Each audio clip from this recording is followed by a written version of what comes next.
जो मंजिलों को पाने की चाहत रखते हैं वो समुद्रों पर भी पत्थर के पुल बना देते हैं।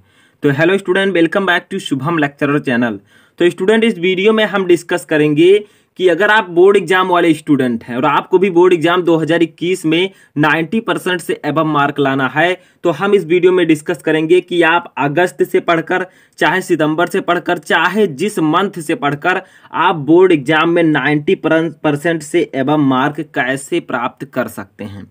हम इस वीडियो में आपको बताएंगे कि आपको 90% या इससे ज़्यादा मार्क अगर प्राप्त करना है तो आपको किन किन चीज़ों को, किन किन स्ट्रेटजी को फॉलो करना होगा, तब आपका बोर्ड एग्जाम में 90% से प्लस यानी कि 90% प्लस मार्क आएगा।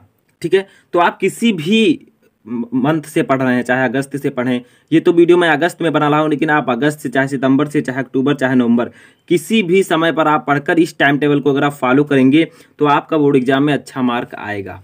तो सबसे पहला जो टिप्स है जो मैं आपको बताऊंगा वो देखिए क्या है। तो सबसे पहले आपको पता होगा कि आपका 30% जो सिलेबस है, ठीक है, 30% सिलेबस इसको कम कर दिया गया है, यानी कि 30% सिलेबस आपको अब नहीं पढ़ना होगा अपने बुक में से। तो सबसे पहले मैं आपसे यही कहना चाहूँगा कि जो 30% सिलेबस कम किया गया है उसको आपको जानना होगा। क्यों? क्योंकि 30% जो सिलेबस कम किया गया है, अगर मान लीजिए उस टॉपिक को आप पढ़ लेते हैं तो आपका समय वेस्ट होगा। तो सबसे पहले आपको ध्यान देना है कि जो 30% सिलेबस कम हुआ है उसको जानें और समझें कि किस सब्जेक्ट से, ठीक है, किस सब्जेक्ट से कौन सा आपका चैप्टर या फिर टॉपिक को हटाया गया है। चैप्टर प्लस टॉपिक, पहले इसको समझ लें। क्योंकि टाइम टेबल बनाने से पहले, किसी भी सब्जेक्ट को पढ़ने से पहले आपको ये समझना होगा कि 30% सिलेबस में क्या कम हुआ है, कौन से चैप्टर हटाए गए हैं, कौन से टॉपिक हटाए गए हैं, पहले उनको आप समझ लीजिए। उसके बाद में आप चैप्टर को पढ़िए ताकि आपको पता हो कि हमें इस चैप्टर में क्या क्या नहीं पढ़ना है। नहीं तो आप वैसे सीधे पढ़ते हुए चले जाएंगे बिना सिलेबस को जाने, तो आपके लिए ये प्रॉब्लम हो जाएगी। ठीक है, अब यहाँ पर बात आती है कि सिलेबस जो है, अगर आप क्लास 12 में है, ठीक है, 10th में है तो भी कोई दिक्कत नहीं, आप क्लास 12 में है तो इसके सभी सब्जेक्ट का सिलेबस जो कम हुआ है, जो जो आपको नहीं पढ़ना है, उसका वीडियो में बना चुका हूँ, जिसका लिंक आपको डिस्क्रिप्शन में मिल जाएगा। फिजिक्स, केमिस्ट्री, हिंदी, इंग्लिश सभी का, ठीक है, तो जाकर देख लीजिएगा। ठीक है, आगे देखिए हमारा जो सेकंड है, यानी कि फर्स्ट टिप तो आपको 30% सिलेबस को समझना कि क्या क्या कम हुआ है, किन किन टॉपिक को हमें नहीं पढ़ना है। सेकंड टिप्स मैं हमेशा से बताता आ रहा हूँ, आज भी बताऊंगा, वो है टाइम टेबल। इसका महत्व तो आप लोग नहीं समझ सकते, क्योंकि टाइम टेबल के बिना, ये समझ लीजिए कि टाइम टेबल के बिना आप इस मुकाम तक, इस लक्ष्य तक पहुंचने में आप जो है असफल भी हो सकते हैं। ठीक है, यानी कि 90% प्लस मार्क लाना बिना टाइम टेबल के इम्पॉसिबल है। ठीक है, लेकिन अगर आप टाइम टेबल बना लेते हैं तो इस मार्क को लाना तो इम्पॉसिबल या पॉसिबल है, इससे भी ज़्यादा मार्क आप ला सकते हैं। तो मैं यही सजेस्ट करूँगा कि जो आपका सब्जेक्ट है, मैं यहाँ पर ऑल सब्जेक्ट्स की बात करूँगा। ठीक है, ऑल सब्जेक्ट को आप लोग क्या कीजिए, इक्वल टाइम दीजिए। यानी कि इक्वल का मतलब होगा बराबर, टाइम का मतलब होगा समय, यानी कि सभी सब्जेक्ट को आप बराबर समय दीजिए। किसी भी सब्जेक्ट को कम या ज़्यादा मत कीजिए। हाँ, ऐसा हो सकता है, मान लीजिए आप किसी सब्जेक्ट में वीक हैं, ठीक है, वीक मतलब कमज़ोर, तो आप क्या कीजिए, सभी सब्जेक्ट को टाइम टेबल के हिसाब से पढ़िए बराबर। ठीक है, उसके बाद में जो थोड़ा बहुत समय बचता है उसको आपको वीक सब्जेक्ट को पढ़ना है, उसको आप लोग लर्न कीजिए, उसको आप लोग पढ़िए। ठीक है, ये मैं आपसे कहना चाहूँगा। ठीक है, तो यहाँ पर मैं आपको बताना चाहूँगा कि सभी सब्जेक्ट को आप इक्वल टाइम दें, हिंदी, इंग्लिश, चाहे जो हो। ठीक है, फिजिक्स, केमिस्ट्री, इन सभी को आप लोगों को बराबर टाइम देना है। इसी को हम कहते हैं टाइम टेबल। एक लिस्ट बनाइए। टाइम टेबल भी मैंने क्लास 12 वाले स्टूडेंट्स के लिए वीडियो बनाया है कि टाइम टेबल कैसे बनाएं सभी सब्जेक्ट का। ठीक है, मैंने बाकायदा टाइम टेबल बताया है कि कितने बजे आपको क्या पढ़ना है, उसका लिंक मैं डिस्क्रिप्शन में दे दूंगा, जाकर देख लीजिएगा। ठीक है, तो सभी सब्जेक्ट को आप टाइम टेबल में इंक्लूड कीजिए। जो भी आपका science, physics, chemistry, biology, Hindi, English, उसको कीजिए। आप 1-1 घंटा दे सकते हैं तो आप 1-1 घंटा दें, जितना आप लोग पढ़ सकते हैं। आपकी कैपेसिटी कितनी है, 1 आवर अगर आप दे सकते हैं तो 1-1 घंटा दें। ठीक है, तो इस प्रकार से आपको टाइम टेबल जरूर बनाना है। अगर कोई भी टिप्स बताता है, कोई भी टीचर है, तो वह आपको ये जो है टॉपिक जरूर सजेस्ट करेगा कि आप टाइम टेबल बनाइए पहले। ठीक है, समझ में आया। तीसरा जो हमारा आता है, जो कि बहुत सारे बच्चे गलतियाँ करते हैं, वो क्या है, बहुत सारे बच्चे सोचते हैं, यहाँ पर मैं तीसरे पे बताऊँगा नोट्स। नोट्स बनाइए।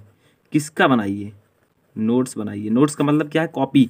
नोट्स बनाइए सभी सब्जेक्ट, यानी कि ऑल सब्जेक्ट का, सभी सब्जेक्ट का आपको क्या करना है? नोट बनाना है।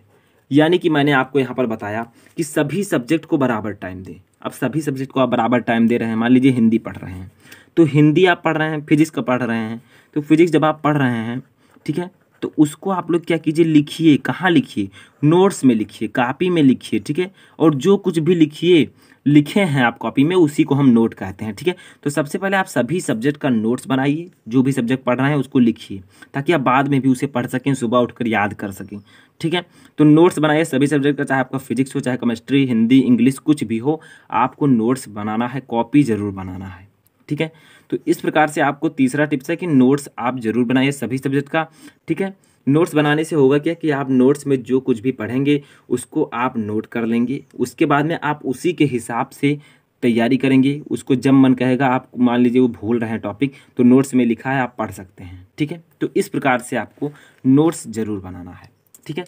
आगे हमारा जो चौथा टिप है, ये भी मैं आपसे हमेशा कहता आ रहा हूँ कि अपनी जो है हैंड राइटिंग, चलिए ये छोटा सा टिप्स है, इसको समझा देते हैं। हैंड राइटिंग, हैंड राइटिंग में मैं बार बार क्यों इतना आपसे कह रहा हूँ, हैंड राइटिंग को आप इम्प्रूव कीजिए, क्योंकि मैंने देखा अपने पर्सनल एक्सपीरियंस है कि जिन बच्चों का हैंड राइटिंग अच्छा नहीं होता है, उनके मार्क में जो है कुछ प्रतिशत की कटौती जरूर होती है। 1-2%, 1%, कुछ ना कुछ तो कटिंग होगा ही। अब बहुत ज़्यादा गड़बड़ है तो आपका कटिंग ज़्यादा होगा, अगर अच्छा है मीडियम साइज में है तो आपका कम होगा, ठीक है, यानी कि कटिंग नहीं होगा। तो हैंड राइटिंग को अपने इम्प्रूव जरूर कीजिए। हैंड राइटिंग बहुत बड़ी चीज़ है आपकी स्टूडेंट लाइफ की, ये आपकी पहचान है, ठीक है। हैंड राइटिंग को आपको अच्छे से करना है। अगर आप लोग कहेंगे तो इस पर भी एक वीडियो मैं बना दूंगा, अगर आप लोग कमेंट करेंगे तो, ठीक है। इसके बाद में आपका पाँचवा टिप्स क्या है? हैंड राइटिंग समझ में आया? इससे आपके परसेंटेज में जो है इंक्रीजमेंट होती है, यानी कि आपका परसेंटेज जो है बढ़ता है, ठीक है, तो इंक्रीज होता है। तो इससे आप लोगों को हैंड राइटिंग जरूर सुधारना है। इसके लिए आपको करना क्या होगा?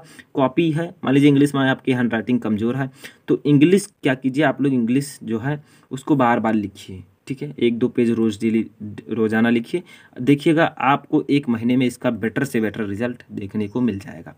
आगे देखिए हमारा पाँचवा टिप्स क्या है? पाँचवा टिप्स है कि लगातार प्रैक्टिस, ठीक है, करते रहिए। इसका मतलब क्या? प्रैक्टिस तो हम कर ही रहे हैं, ठीक है, ये आप लोग कहेंगे तो रहिए, ठीक है। लगातार प्रैक्टिस करते रहिए। प्रैक्टिस का मतलब क्या हुआ? यहाँ पर प्रैक्टिस का मतलब है कि जैसे मान लीजिए आप लोग फिजिक्स पढ़ रहे हैं, ठीक है, फिजिक्स पढ़ रहे हैं, फिजिक्स में मान लीजिए कोई न्यूमेरिकल आपका आ गया, अब वो न्यूमेरिकल आपका सॉल्व नहीं हो रहा है मान लीजिए, तो उसको आप लोग लगातार प्रयास कीजिए, उसे ट्राई कीजिए उसको सॉल्व करने का। जब आप कुछ समय उसको 2-4 बार सॉल्व करने का ट्राई करेंगे, नहीं समझ में आ रहा है तो आप उसको अपने टीचर से पूछ सकते हैं, या फिर आप जो है सर्च करके भी इस न्यूमेरिकल को समझ सकते हैं। तो उसको ट्राई कीजिए बार बार, किसी भी न्यूमेरिकल को मत छोड़िए, चाहे वो न्यूमेरिकल हो, चाहे फार्मूला हो केमिस्ट्री का, चाहे याद करने का कोई चीज़ हो, हमेशा प्रैक्टिस करते रहिए। प्रैक्टिस का मतलब है लगातार प्रयास करने से क्या होगा, आपका वो काम हो जाएगा, आप अच्छे से तैयारी कर पाएंगे। तो ट्राई करना बहुत ही ज़रूरी है। आप किसी भी चीज़ को ट्राई करके अच्छे से लर्न कर सकते हैं, या उस चीज़ को लगा सकते हैं, जैसे न्यूमेरिकल है, ठीक है। तो ये आप लोगों को पता होना चाहिए। तो लगातार प्रैक्टिस करते रहिए। न्यूमेरिकल नहीं आ रहा है उसको लगाइए, बार बार लगाइए, कब तक नहीं लगेगा? याद कीजिए, मान लीजिए कोई टॉपिक नहीं याद रह रहा है, उसको बार बार याद कीजिए, कब तक याद नहीं होगा, ठीक है। तो इस प्रकार से प्रैक्टिस का मतलब है, चाहे वो न्यूमेरिकल हो, चाहे याद करना हो, चाहे कोई टॉपिक हो, लगातार उसको पढ़ते रहिए, लिखते रहिए, या फिर लगाते रहिए, सॉल्व करते रहिए, ठीक है। आगे देखिए हमारा है, तो देखिए यहाँ तक हमने बात की कि आप लोग सिलेबस पढ़िए, टाइम टेबल बनाइए, सभी सब्जेक्ट को इंक्लूड कीजिए, सभी सब्जेक्ट को पढ़िए, उसका नोट बनाइए, नोट बनाने के बाद लगातार प्रैक्टिस कीजिए, याद करिए, न्यूमेरिकल लगाइए। अब बात आती है कि याद कैसे करें, याद करने का सही समय कौन सा है? तो मैं यहाँ पर बता दूँ, सभी लोगों को पता भी होगा, आप लोगों का जो याद करने का सही समय होता है वो होता है सुबह, ठीक है। सुबह उठकर याद करें, ये मैं आपको बार बार सजेस्ट करता हूँ, ये मेरे पर्सनल एक्सपीरियंस से मुझे पता है, ठीक है। तो लगभग 4 बजे आप लोग जरूर उठिए, इससे पहले उठ सकते हैं तो और अच्छी बात है, लेकिन सुबह उठकर याद जरूर करें। प्रॉपर नींद भी आपको लेना ज़रूरी है। प्रॉपर आप लोग 5 से 6 घंटे नींद ले सकते हैं, क्योंकि नींद भी हमारे स्वास्थ्य के लिए लाभदायक है, ठीक है। तो सुबह उठकर याद करें, 4 बजे आप उठ जाएँ, कोई भी टॉपिक फंस रहा है उसको याद करें, क्योंकि 4 बजे जो होता है आपका माइंड एकदम प्योर होता है। वो कोई भी टॉपिक है उसको अगर आप याद करें तो वो माइंड आपको उस टॉपिक को कैप्चर करता है। तो सुबह उठकर याद करने से आपको जल्दी याद होगा।